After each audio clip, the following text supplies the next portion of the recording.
Hi, Good how morning are mga you today? kabisaya. Are you ready to create with CapCut? Nag-inom ang coffee so nako istorya ninyo. Naay duha ka igsuon ning adtong Manila. Unya ning adto sila atong usa ka cafe. Kay gusto silang manginom og coffee. Unya pagsulod nila sa usa ka cafe. Unya pag ang usang igsuon ingon, Brod, kuan lang atong imnon kanilang kay murag social. Hot chocolate.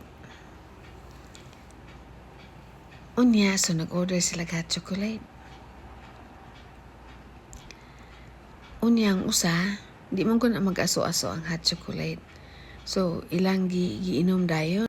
Pag inom, kay init kaayo. So, nagtulo-tulo ang luwa sa usa ka igsuon. Niingon ng usa, anong maghilak mong ka, bro? Ingon, gimingaw ko sa ato Ang usa pod gidiretso po niya inom kay magdali ta. Gidiretso inom katunga god. Sus perti mang inita di perti pang tulo sa iyang luha. Ingon ang usa ka brother, bro, noon sa man ka? Mahilak man ka. Ingon nga, gimingaw ra ko sa tuwa. Kuan da ito, nainitan pod.